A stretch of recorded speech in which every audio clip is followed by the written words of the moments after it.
Hello दोस्तों, स्वागत है आपका अपने YouTube channel point two point study में। तो गाइस, आज मैं आपके लिए जो है पेडागोजी के 50 इंपॉर्टेंट क्वेश्चन लेके आया हूँ। तो वीडियो को पूरा देखना, जो भी एचपी टेट की तैयारी कर रहे हैं और जो भी कमीशन की तैयारी कर रहे हैं, तो ठीक है। तो प्लीज़ वीडियो को पूरा देखना, चैनल को सब्सक्राइब कर देना और वीडियो को लाइक कर देना चाहिए, ठीक है। जो भी नए यूज़र जुड़े हैं उनको भी मैं बता देता हूँ कि आपको जो है यहाँ पे एचपी जीके से रिलेटेड जितने भी एचपी जीके से रिलेटेड पेपर निकले हैं उनसे रिलेटेड यहाँ पे डेली वीडियो डाली जाती है। तो प्लीज़ चैनल को जो है सब्सक्राइब कर लें। तो आ जाइए, फर्स्ट क्वेश्चन हम डिस्कस करते हैं, ज़्यादा टाइम वेस्ट ना करते हुए। फर्स्ट क्वेश्चन हमारे पास है, बच्चे की बुद्धि लावधि यानी कि 90 से 110 के मध्य है, वो है तो वो कौन सी बुद्धि है? सामान्य बुद्धि है, प्रखर बुद्धि है, ये उत्कृष्ट बुद्धि है, ये प्रतिभाशाली बुद्धि है। तो उसका राइट आंसर होगा हमारे पास ऑप्शन नंबर ए, यानी कि सामान्य बुद्धि है वो। ठीक है। तो गाइस, अपने जो नंबर जोड़ते रहें कि आपके कितने नंबर बन रहे हैं, मार्क्स बन रहे हैं। नेक्स्ट, बच्चे के लिए निःशुल्क एवं अनिवार्य शिक्षा का अधिकार अधिनियम कितने वर्ष के बच्चों के लिए लागू है? तो 6 से 14 वर्ष के लिए, 7 से 13 वर्ष के लिए, 5 से 11 वर्ष के लिए और 6 से 12 वर्ष के लिए। तो इसका राइट आंसर होगा हमारे पास, इसका राइट आंसर है 6 से 14 वर्ष के लिए, ऑप्शन नंबर ए, यानी कि 6 से 14 वर्ष के लिए जो है ये नियम लागू है। नेक्स्ट क्वेश्चन हमारे पास, क्वेश्चन नंबर 3, एक बच्चे की बुद्धि और विकास के अध्ययन की सर्वाधिक अच्छी विधि कौन सी है?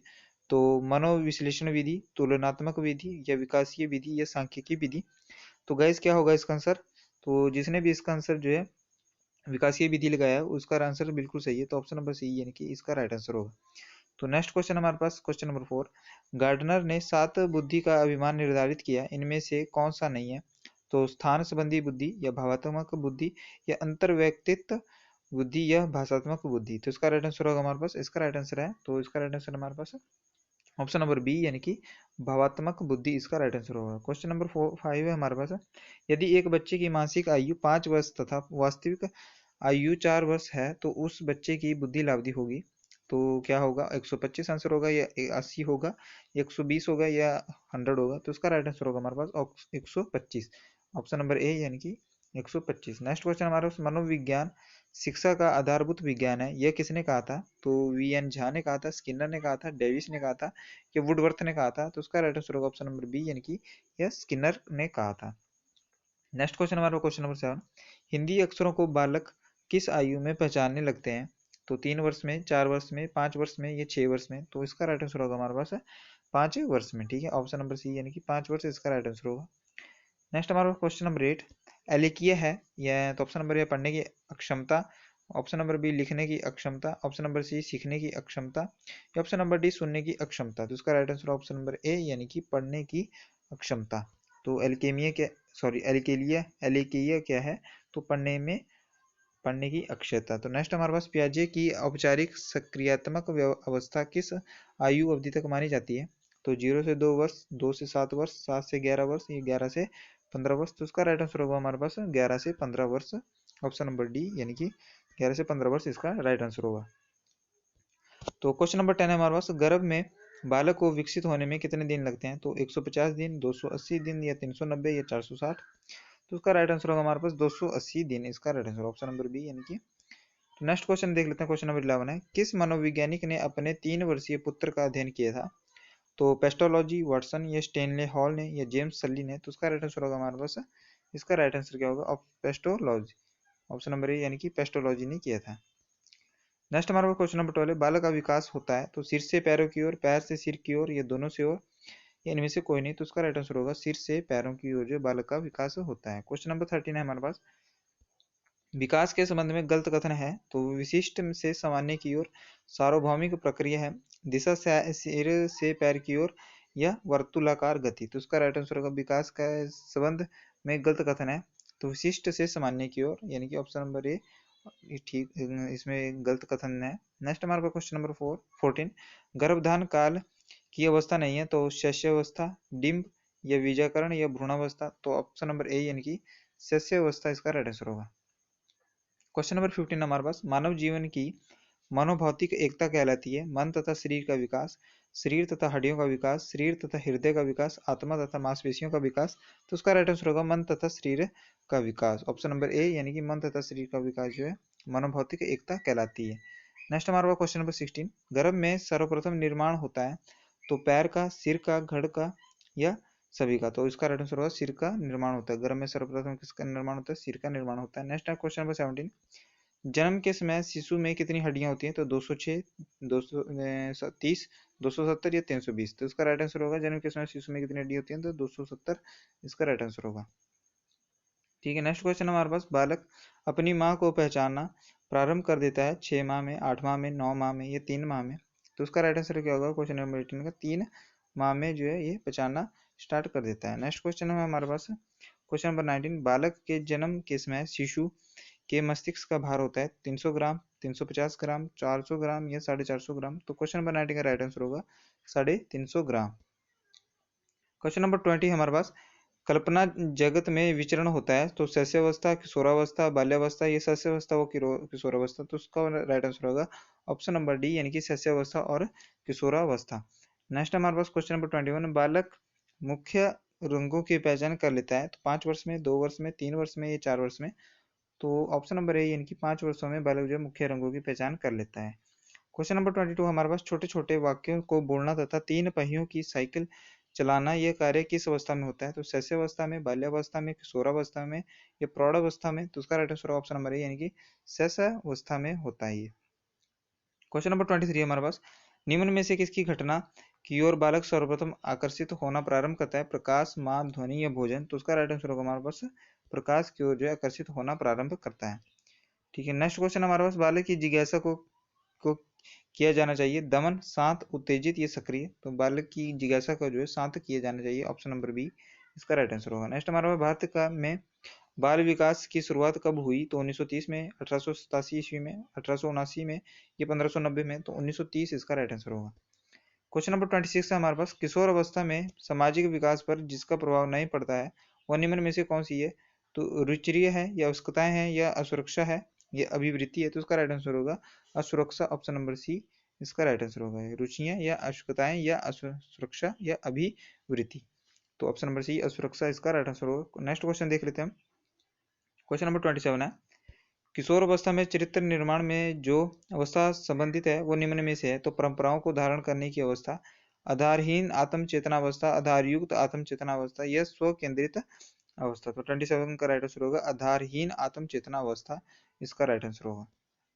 नेक्स्ट क्वेश्चन हमारे पास क्वेश्चन नंबर 28, विकास व्यक्ति के में नवीन विशेषताएं और योग्यताएं प्रस्फुटित करता है तथा यह कथन किसका है? तो हॉरलॉक, जेम्स ट्रेवर या मैकडूगल या मुनरो। तो इसका राइट आंसर होगा यानी कि ऑप्शन नंबर ए हॉरलॉक इसका राइट आंसर होगा। ठीक है, नेक्स्ट क्वेश्चन हमारे पास क्वेश्चन नंबर 29, किशोरावस्था एक नया जन्म है जिस इसमें उच्चतर और श्रेष्ठतर मानव विशेषताओं का जन्म होता है, कथन किसका है? तो जॉन एंड सिम्पसन और गैसल का है, ये स्टेनली हॉल का है या ग्रीडफे का है। तो इसका राइट आंसर होगा हमारे पास स्टेनली हॉल इसका राइट आंसर होगा। तो नेक्स्ट क्वेश्चन देख लेते हैं क्वेश्चन नंबर 30, किशोरावस्था आदर्शों की अवस्था है, सिद्धांतों के निर्माण की अवस्था है, साथ ही जीवन का सामान्य समायोजन है। ये परिभाषा देने वाले हैं तो हेडो रिपोर्ट, जीन पियाजे या फेडरिक टेसरी या ईपी पील। तो इसका राइट आंसर होगा हमारे पास क्वेश्चन नंबर 30 का जीन पियाजे जो है ये स्टेटमेंट दी है। ठीक है, नेक्स्ट क्वेश्चन हमारे पास मानसिक विकास का संबंध नहीं है तो शिक्षार्थी का वजन एवं ऊंचाई, तर्क एवं निर्णय, ऑप्शन नंबर सी स्मृति का विकास या अवबोध का क्षमता। तो ऑप्शन नंबर ए यानी कि शिक्षार्थी का वजन एवं ऊंचाई इसका राइट आंसर होगा। नेक्स्ट हमारे पास क्वेश्चन नंबर 32, मनुष्य के शरीर में हड्डियों की संख्या कम से कम होती है शैशवावस्था में, बाल्यावस्था में, किशोरावस्था के बाद या प्रौढ़ अवस्था में। तो उसका राइट आंसर होगा प्रौढ़ अवस्था में होती है। क्वेश्चन नंबर 33 हमारे पास, किशोर अवस्था की प्रमुख समस्या है तो वजन बढ़ाने की, शिक्षा की, समायोजन की, अच्छे परीक्षा परिणाम देने की। तो ऑप्शन नंबर सी यानी कि समायोजन की जो समस्या है। क्वेश्चन नंबर 34 है हमारे पास, किशोरावस्था बड़े संघर्ष, तूफानों और विरोध की अवस्था है, ये कथन है स्किनर का, स्टेनली हॉल का या ई ए किलपैट्रिक का या थॉर्न डॉइक का। तो इसका राइट आंसर होगा हमारा 34 का, तो स्टेनली हॉल इसका राइट आंसर ऑप्शन नंबर ई। नेक्स्ट क्वेश्चन देख लेते हैं हम। नेक्स्ट क्वेश्चन नंबर 35, जीन पियाजे के अनुसार संज्ञानात्मक विकास की अवस्थाएं हैं तो 4 हैं, 3 हैं, 2 हैं, 5 हैं। तो 35 का राइट आंसर होगा ऑप्शन नंबर 4 ए, यानी कि 4 अवस्थाएं हैं। नेक्स्ट क्वेश्चन है हमारे पास 36, एरिक्सन के अनुसार कौन सी अवस्था में बालक अधिक पहल करता है लेकिन बहुत सशक्त भी हो सकता है जो दोष भावनाओं की ओर ले जाता है? तो 18 माह से 3 वर्ष या 3 से 6 वर्ष तक पहले बनाम दोष अवस्था या 6 से 12 वर्ष तक या किशोर अवस्था। तो 36 का राइट आंसर होगा 3 से 6 वर्ष तक पहल बनाम दोष अवस्था। ठीक है, नेक्स्ट क्वेश्चन हमारे पास क्वेश्चन नंबर 37, मानसिक विकास को प्रभावित करने वाला कारक नहीं है तो परिवार का वातावरण, धार्मिक वातावरण, परिवार की सामाजिक स्थिति, परिवार की आर्थिक स्थिति। तो धार्मिक वातावरण इसका राइट आंसर होगा। नेक्स्ट क्वेश्चन नंबर 38, नैतिक तर्क का अवस्थाएं सिद्धांत किसने स्पष्ट किया है? तो कोहलबर्ग ने या एरिक्सन ने या फ्रायड ने या पावलाव ने। तो इसका राइट आंसर होगा हमारे पास कोहलबर्ग, ऑप्शन नंबर ए यानी कि ठीक है, कोहलबर्ग इसका राइट आंसर होगा। क्वेश्चन नंबर 39 हमारे पास, वंशानुक्रम से संबंधित प्रयोग चूहों पर किसने किया था? तो कार्ल पियर्सन ने या मैकडूगल ने या मेंडल ने या पावलाव ने। तो उसका राइट आंसर होगा ऑप्शन नंबर सी यानी कि मेंडल ने किया था। क्वेश्चन नंबर 40 हमारे पास, कौन सा ऊर्जावान मित्रवत बालक का लक्षण नहीं है? तो खुश मिजाज, सामाजिक, आसानी से चिढ़ने वाला या ऊर्जा का स्तर पर। तो उसका राइट आंसर क्या होगा? तो उसका राइट आंसर हमारे पास आसानी से चिढ़ने वाला इसका राइट आंसर होगा। क्वेश्चन हमारे पास क्वेश्चन नंबर 41, किशोर अवस्था प्रारंभ होती है तो 10 वर्ष की आयु से, 16 वर्ष की आयु से, 12 वर्ष की आयु से या 18 वर्ष की आयु से। तो 12 वर्ष की आयु से जो है किशोर अवस्था प्रारंभ होती है। क्वेश्चन नंबर 42 हमारे पास, पूर्णतः प्रक्रियाशील व्यक्ति को संप्रत्यय किसने किया? संप्रत्यय किसने दिया? तो कार्ल रोजर्स ने, फ्रायड ने, फ्रांसीसी गॉल्टन ने या इवान पावलाव ने। तो कार्ल रोजर्स इसका राइट आंसर होगा। नेक्स्ट हमारा क्वेश्चन नंबर 43, निम्न में से किसने बच्चों में वस्तु स्थैर्य के विकास को समझने की में सहायता की? तो पियाजे या फेस्टिंगर या एरिक्सन या बेलॉक। तो क्वेश्चन नंबर 43 का राइट आंसर होगा यानी कि पियाजे इसका right answer, option number A. Next question देख लेते हैं हम। क्वेश्चन नंबर हमारा 44, सूर्य बच्चे के साथ साथ चलता है, उसके मुड़ने का अनुकरण करता है और बच्चे की बात सुनता है। यह कथन बालक की किस लक्षण की ओर इंगित करता है? तो प्रारंभ केंद्रियता, केंद्रीयता या संजीव चिंतन या वस्तु स्थैर्य। तो उसका राइट आंसर होगा संजीव चिंतन, इसका right answer option number C. Next question हमारा क्वेश्चन नंबर 45, किसने यह दावा किया कि सभी भाषाओं में होने वाले कुछ सार्वभौमिक गुण जन्मजात होते हैं? तो वी.एफ. स्किनर ने, अल्बर्ट बंडुरा ने या नाम चॉम्स्की ने या ई.सी. टॉलमैन ने। तो नाम इसका राइट आंसर होगा नाम चॉम्स्की ने किया था। ठीक है, नेक्स्ट हमारे पास क्वेश्चन है 46, फ्रॉइड के अनुसार निम्न में से कौन सी विकास अवस्था में बच्चे का ध्यान जननांगों की तरफ जाता है? तो मुखिया, गुदिया या लैंगिक या प्रसुप्ति। तो इसका राइट आंसर होगा लैंगिक यानी कि ऑप्शन नंबर सी इसका राइट आंसर होगा। क्वेश्चन नंबर 47 हमारे पास, निम्न में से कौन सा बच्चों हेतु बेशलर बुद्धि मापनी का एक निष्पादन मापनी है? तो अंकगणितीय, ये समानता, ये सदृश्यता, ये शाब्दिक तर्क, ये चित्रपूर्ति। तो ऑप्शन नंबर डी यानी कि चित्रपूर्ति इसका राइट आंसर होगा। क्वेश्चन नंबर 48 हमारे पास, बाल मनोविज्ञान का सिद्धांत प्रारंभ के 4 से 5 वर्षों के अनुभव पर आधारित होता है। तो मनोविश्लेषणात्मक या व्यवहारात्मक या क्रांतिक अवस्था में समूह में या संज्ञानात्मक। तो उसका राइट आंसर होगा हमारे पास मनोविश्लेषणात्मक। ठीक, ऑप्शन नंबर ए इसका राइट आंसर होगा। क्वेश्चन नंबर 49 हमारे पास, ए बायोग्राफिकल स्केच ऑफ इन्फेंट किसने लिखी है? तो प्रियर ने, सिन ने, ये डॉर्बिन ने, ये स्टर ने। तो उसका राइट आंसर होगा हमारे पास डॉर्बिन इसका right answer, option number C. Question number 50 हमारे पास आज का लास्ट क्वेश्चन है हमारे पास, मानकीकृत प्रशिक्षण का अर्थ है? तो विश्वसनीयता है, वैधता है, मानक है, ये उपरोक्त सभी है। तो ऑप्शन नंबर डी इसका राइट आंसर होगा, उपयुक्त सभी इसमें सही है। तो गाइज ये थे आज के 50 क्वेश्चन जो आपकी पेडागोजी से रिलेटेड थे। ठीक है, तो आई होप आपको वीडियो अच्छी लगी हो। वीडियो अच्छी लगी हो तो प्लीज़ लाइक कर देना और चैनल को सब्सक्राइब कर देना। ठीक है, और अपने दोस्तों के साथ शेयर कर देना। तो ये आने वाले एग्जाम के लिए आपके लिए बेनिफिशियल होंगे। तो यहीं पे वीडियो समाप्त करते हैं। जय हिंद, जय हिंद, धन्यवाद।